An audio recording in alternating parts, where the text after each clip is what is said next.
amigos de Santa Mónica TV+, buenos días, bienvenidos. Ya estamos en Vidas de Fuego, una historia bonita, interesante, apasionada que conocer. Y para ayudarnos con esta tarea, en esta tarea está el padre José Estevas, aquí en el plató de Santa Mónica Radio. Buenos días, padre José, bienvenido.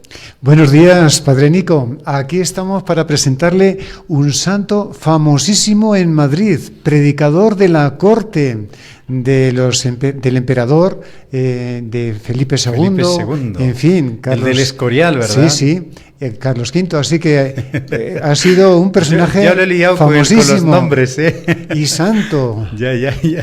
Sí, vamos a hablar de San Alonso de Orozco. Usted decía Felipe II. Claro. Yo le decía el del Escorial. Eso, sí, porque ¿verdad? fue el predicador de la corte de Felipe II, en Madrid, y también, bueno, y antes de Carlos V, en fin. Así es. Un agustino maravilloso, conocido por todo el mundo, en Madrid, claro, y muy y querido, en España, muy querido, sí, muchos milagros, vida austera, en fin, un ejemplo de santo maravilloso, podemos decir. San Alonso de Orozco, ¿verdad? El capellán de Nuestra Señora. Cuéntenos quién era él desde pequeñín, anécdotas, historias que marcaron ya y adelantaban el talante y la personalidad de santo que iba a tener. Bien, ya el nombre Orozco procede del País Vasco, Orozco. Pero estos nobles ayudaron a los reyes católicos en la conquista de Granada, y entonces al regresar ya se quedaron en Oropesa, en Toledo. Precisamente fue el gobernador de ese lugar, el abuelo de Alonso. Y podemos decir que tuvo una vida muy buena, familiar. Eran cristianos viejos, pudientes. El detalle bonito que cuando su madre lo tenía ya en sus entrañas, pues iba averiguando a ver qué nombre le quería dar a su hijo, ¿no? Y decía, bueno, si le doy un nombre de mis antepasados o de mi esposo, que se llama Hernando, pues esos fallecen, ¿no? Yo quiero un nombre de un santo, algo que le ayude mucho, ¿no? Y parece que se le apareció Jesús, el Señor Jesús, y le dijo que le llamara Alonso. Y igualito, se apareció la Virgen María y lo ratificó, porque San Ildefonso era el gran, vamos a decir, el gran sermonero de la Virgen María, el que escribió varios libros, defensor de todo lo que significa la virtud de la Virgen María. Y entonces, a raíz de eso, le puso el nombre de Alonso, y que, por cierto, será después el capellán de la Señora de la Virgen María, porque escribió mucho de ella y siempre la tuvo presente en su corazón. A imitación de San Ildefonso, ¿verdad? Correcto. Ese nombre le vino muy bien. Alonso de Orozco. ¿Por qué de Orozco? Orozco, procedente del Valle de Orozco, del País Vasco, asumió un poquito ese apellido de la familia, y ese es el nombre que asumiría también como religioso, ¿no? Alonso de Orozco. De Orozco. Cuéntenos su infancia. ¿Cómo fue de pequeño? ¿Alguna anécdota que haya marcado su vida ya? Él, cuando escribió su vida, sus confesiones, imitando a San Agustín... Al estilo de San Agustín. Sí, pues vio que en todos los hechos de su vida, casi como el estilo de San Agustín, pues era la obra de Dios el que estaba detrás y lo cuidaba. Fíjense que cuando era pequeñito, apenas tendría 4 añitos o así, pues con un cuchillo se estaba golpeando en el pecho. Y menos mal que se rompió todo lo que... Travieso, los trapos, los vestidos que tenía, pero no le tocó absolutamente nada la piel, ¿no? Entonces vio que desde pequeñito ya Dios lo cuidaba y lo atendía, ¿no? En otro momento también, ya diremos, iba a bañarse en un río en Toledo, y resulta que en ese momento se salía uno de bañar y le dijo, métase por aquí que está bueno, y casi se ahoga. Oye, dice que él sintió lo que realmente es ser pequeñito, ya cercano de la muerte ya, y entonces unas señoras que estaban le dijeron a ese muchacho que le había dicho que se metiera, sácalo, ¿no? Y lo sacó, pero medio moribundo, ¿no? A raíz de eso, él vio tan cercana a la muerte que quiso dedicarse todo a Dios, y vio cómo Dios le cuidaba. Por cierto, en ese mismo día se ahogó en ese mismo lugar otro niño, ¿no? Otro niño, imagínate. Sí. Su vida ya un milagro, milagro. Su supervivencia. Cuéntenos más, monaguillo también, ¿verdad? Claro, fue monaguillo, primero en su pueblo, se trasladó después a Talavera de la Reina, su familia había tenido algún problemita con el gobernador, etcétera, su papá, y se trasladó a Talavera de la Reina, su familia. Y allí fue monaguillo, en la colegiata de la ciudad, y bueno, pues ahí estaba muy animoso por servir a Dios. Desde los 6 años quiso dedicarse a ser sacerdote. Fíjate el detalle en la Eucaristía, cuando el sacerdote elevó la Eucaristía, se ofreció al Señor, él con un compañero, de ser sacerdote en su vida, 6 años.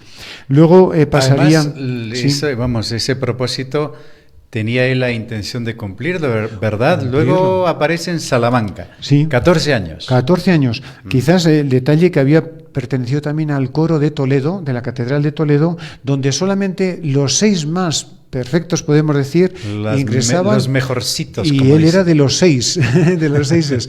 Y ahí estudiaba también, latín, estudiaba, se preparó muy bien. Muy inteligente, él, sí, muy brillante. Muy inteligente. Para cuando fue a Salamanca a los 14 años, ahí lo envió su padre, para estudiar Derecho, con su hermano Francisco, que había ido un poquito antes, pues ahí estudió el trivium, gramática, dialéctica, retórica, aritmética, geométrica, música, bien preparadito, sí, estaba estudiando. Sí.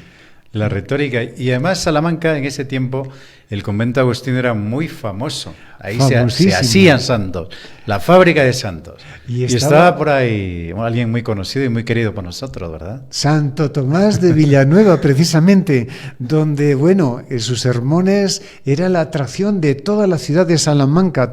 Dice que, dijimos la otra vez, que había convertido Salamanca en un convento, ¿no? Y cuántas vocaciones surgieron a través de sus predicaciones. Los monasterios llenos. Pues una de esas vocaciones fue precisamente Alonso de Orozco y su hermano Francisco. Además, primero su hermano los Francisco. Estudiantes de Salamanca. Eran estudiantes. Y Francisco, su hermano, ingresó a los agustinos. Y luego él, pues, tuvo ese deseo también de ingresar. Y le dice a su hermano, ¿y nuestros padres cómo se quedan? Dicen, el Señor me ha dicho que ingrese, que él velará, ¿no? Bueno, le quedaban 2 hermanas para atender a los padres, ¿no? Y ingresaron los 2. El detalle curioso es que el hermano mayor tuvo una enfermedad cuando tomaron hábito. Y en pleno noviciado tuvo una herida en los pies, con las curaciones que le daban, se hizo gangrena, murió prácticamente, murió ahí, ¿no? Y eso fue la tristeza de él, de no haber podido profesar el religioso agustino con su hermano, ¿no? Pero fue feliz el día que pudo ser agustino, y en esa casa, como dices, tan llena de santos, fábrica de Villanueva, su maestro también fue un hombre de Dios que renovó la orden agustiniana en Portugal, etcétera. Fue un ejemplo. Y él, ¿verdad? Desde el principio, pues tenía tentaciones de dejarlo. Dice, qué difícil es esto, es muy duro, porque llevó una vida ascética, no comía mucho. Nada más contar del frío de Salamanca, y en aquella época, sin calefacción ni nada. Sí. Imagínese. Y por otro lado, la atracción del mundo y sus padres. Tuvo un momento una tentación, pero vio que Dios le llamaba y siguió adelante, ¿no? Siguió adelante, ¿verdad? Sí. Ordenado, sacerdote ya, agustino, no Agustino Recoleta, agustino solo. Y de pronto la personalidad, la brillantez intelectual que tenía él, de pronto empezaron a notarse, elegido para cargos y cosas importantes. De hecho, lo nombraron predicador, que no solamente lo nombraban a los que eran intelectualmente preparados, elocuentes y ejemplo de santidad. O sea, él llevaba una santidad tremenda, una austeridad impresionante en las comidas, en su habitación, y sobre todo él aprendió que para ser buen predicador lo que tenía que estar es muchas horas de oración, y así lo vivía, constantemente en la oración, en el coro, su vida, ese contacto con Dios, luego podía transmitirlo a los demás. Precisamente, el primer destino fue en Haro. Aquí tenemos el padre Ángel Herrán, que es de cerquita de Haro, y su familia vive en Haro, en La Rioja. Ahí fue el primer destino. Después fue enviado a Ávila, a Arenas, a Medina del Campo, como prior, cantidad de cargos de responsabilidad. También fue predicador del emperador Carlos V, ¿verdad?, en la corte de Valladolid. Sí. Luego ya cuando se muda a la corte a Madrid, tendrá que ir. Sí, sí, sí. Después de muchos cargos y responsabilidades que ha tenido con los agustinos, en capítulos, en definidor, priores, etcétera, le había tocado recorrer media España, siendo en un sitio en otro superior. Pues terminó en Valladolid. Resulta que ahí, cuando estaba en Valladolid, le encantaba al emperador Carlos V, pues escucharle. Y resulta que le nombró predicador real. Cuando estaba en Bruselas, el emperador, el 13 Bruselas de... ahora no suena otra cosa. 1554, es que el emperador, bueno, tenía reinos en Alemania, en toda Europa, bueno, por todos sitios. Donde no se pone eso. En América, en Filipinas. Y bueno, pues le nombró predicador real y desde el 54. Y ahí comenzó, bueno, aunque siguió, se trasladó, como dices muy bien, después la corte a Madrid, y allá es donde vivía en el convento de San Felipe. Ahí es donde él, desde ahí, de su celda. Por cierto, curioso que, aunque ha sido nombrado predicador real, a ver cómo vivían en la corte. No vivió ahí, ¿no? No vivía en la corte. Le daba pánico. En su comunidad. Pero además peleaba con el prior para ver quién conseguía la celda más humilde. Más humilde. Más estrecha. Y es famosa, ¿verdad? En su época fue famosa ya la celda de Fray Alonso. Sí, sí, sí. En su época la gente quería ver cómo vivía el santo, cómo era la celda del santo. Sumamente austera. O sea, nada prácticamente. Detrás de unas tablas, ahí tenía una especie de 2 tablitas en el suelo, bueno, y ahí ponía una gavilla de sarmientos, sobre ella una frazada, y ahí dormía. Pero eso de esto que usted dice, las gavillas de sarmientos incan. Sarmientos eran palitos, nada más, sobre palos, dormía. Y luego lo que se refiere a la almohada era una piedra. Y dice que hasta los papás de Quevedo lo mandaron un día para que viera cómo era la habitación y así aprendiera lo que es virtud. Y luego, bueno, tenía una mesita donde escribía, porque era un gran escritor de libros, y un candil, pero una silla con cuerdas, con ramas, en fin, algo sumamente austero. Siendo... como digo, el predicador de la corte. Tenía un sueldo, o sea, tenía un sueldo, pero todo ese sueldo lo daba una parte a la comunidad, otra parte a unas monjas, porque fue fundador de unas monjitas en Talavera de la Reina, que eran sumamente pobres, y la otra parte a los pobres. Él lo que quería dar siempre a los pobres todo lo que tenía, ¿no? Y precisamente uno de los detalles de su vida era el ayudar a los pobres. Cuando él salía de San Felipe, pasaba por la Puerta del Sol, pasaba por las avenidas de Madrid, todo el mundo lo veía como el santo de San Felipe, se arrodillaba, quería tocarle, besarle las manos, tocarle el hábito, porque además la parte se le considera un santo, los milagros que hacía, ayudaba a los pobres. Un detalle bonito, tenía una buena organización con la ayuda de laicos para ayudar a pobres en todo Madrid. Le pedía a los nobles, a los que tenían, incluso al mismo rey, le pedía dinero. Por ejemplo, iba a la cárcel y veía un pobre que estaba ya por una deuda que tenía. Iba al rey y le decía, por favor, me ayuda. Y iba le daba el rey y con eso lo liberaba. Y liberamos a este. Que tenía. Qué bien. El alimento que tenía no comía y se lo daba a los pobres. Cuando visitaba los hospitales, iba primero a casa de un noble con una cestita y le regalaban dulces, etcétera, en la casa noble, y con eso pues hacía feliz a todos los enfermitos que encontraban en los hospitales. O sea, yo digo que es un San Martín de Porres, tal como lo conocemos acá, en Madrid, ¿no? Un santo dedicado a los pobres, necesitados, enfermos. Además, muy sencillo él, muy austero, una imagen casi venerable. Imagínese usted a San Alonso paseando por las calles de Madrid, por Sol, la Gran Vía y todo lo demás, y es que es verdad. Y también el convento de la Encarnación, cuéntenos, ¿qué tiene que ver esto en su historia? No se olviden que hoy ese convento de la Encarnación donde murió él, también se llamaba, o de Doña María de Aragón, hoy es la sede del Senado español. Sí, es justamente en el Senado, donde está actualmente el Senado, era... Ahí murió, ¿verdad? Sí, ahí murió. Esa era la casa, vamos a decir, de una mujer de la corte de la reina Ana de Austria, se llamaba Mariana de Aragón, de Córdoba, sí. Y de Aragón. Era una beata... había ofrecido toda su castidad a Dios, o sea, una dedicada totalmente a Dios. Y al conocer a San Alonso, le pidió que le dirigiera espiritualmente, y todos sus dineros era para ayudar a los pobres, tal como ayudaba a Alonso, y también en su propio, vamos a decir, palacio, etcétera. Ahí lo dedicó para un convento para los agustinos, y ahí se formarían durante muchos años. Fundó San Alonso, hay una comunidad de agustinos, los sacerdotes, era para prepararlos bien y así enviarlos al mundo entero, ¿no?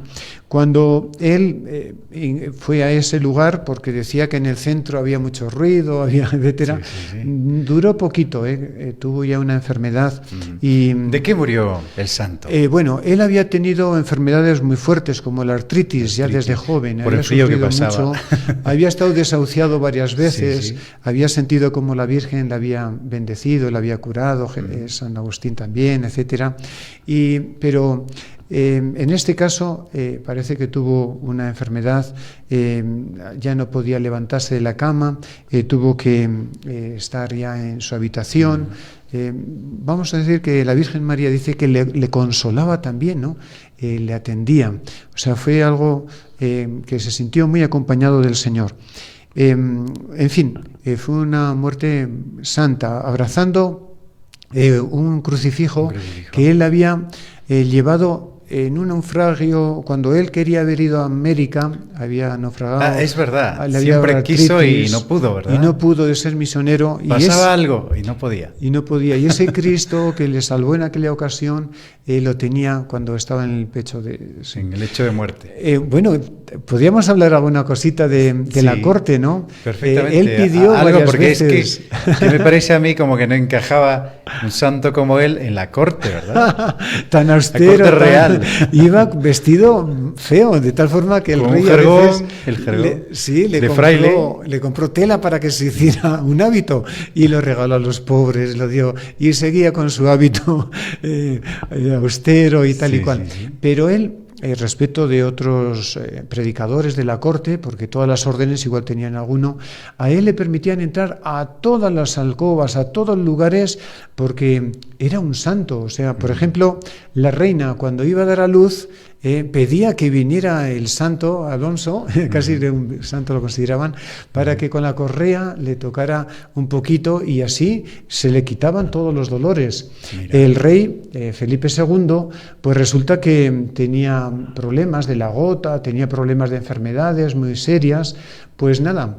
Él iba y dice que se sentía feliz escucharle al santo, le leía el Evangelio, lo bendecía, y así dice que hizo varios milagros. Varios de los príncipes quedaron desahuciados ya que morían. Fue el santo, le rezó y se recuperaron.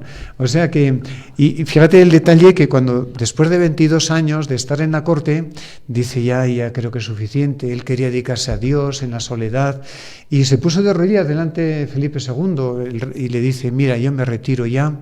Pues Felipe II se puso también de rodillas también delante de él, robándoles mutuamente y nada, no le permitió. Hasta su muerte continuó siendo predicador de la corte, ¿no? Por todo el bien que hacía en ese lugar y a todo Madrid, todo el mundo lo quería y lo amaba. Ahora entiendo por qué no querían que salga de la corte, ¿Por qué no dejara la corte? Era un santo, era reconocido por sus milagros y todas sus obras. ¿Sí? Se le dice el capellán de Nuestra Señora, para que la teleaudiencia pueda saber, ¿verdad? ¿Por qué se le decía? Sí, la Virgen María dice que lo tenía como todo su cariño, todo su amor a la Virgen María. Se le apareció en algún momento y le dijo que le escribiera algo de ella. Y dentro de sus obras, que hizo varias... es verdad, sí, un sí, autor, vamos, que tiene muchísimas obras, Muchas prolijo. obras, sí, más de 70 obras en latín, en español. Mientras otros solamente escribían en latín porque querían aparecer, él decía, no, quiero hablar en español también, en el lenguaje para que de me todos. Entiendan todos. Y como dices, es predicador de la Virgen, 8 libros dedicados a la Virgen. Por ejemplo, 7 palabras en 7 sermones, todas las festividades de Nuestra Señora, en fin, que dedicó al rey, a la reina, María, los nombres de María, ¿no? María, Alteza, Reina, etcétera, abogada.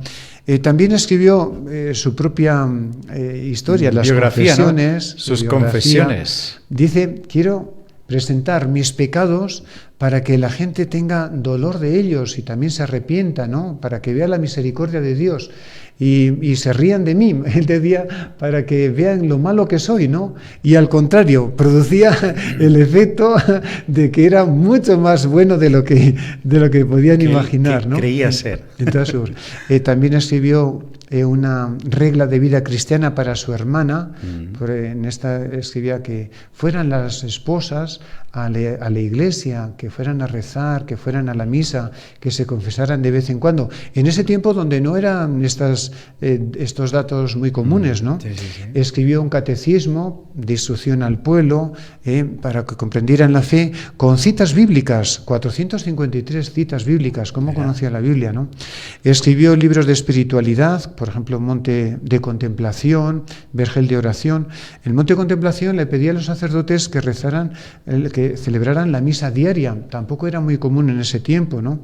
También temas de la orden, de San Agustín, de su regla, de espiritualidad agustiniana, en fin, muchas obras maravillosas. Sí. Así es.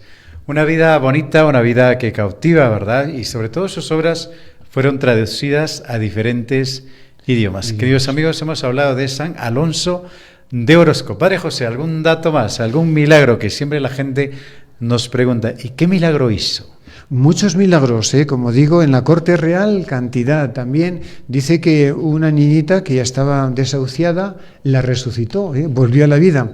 Estaba construyendo un obrero en su propio convento, estaba construyendo y se le vino una piedra encima y ya le celebraron la misa ya prácticamente ya de muerto. Ya.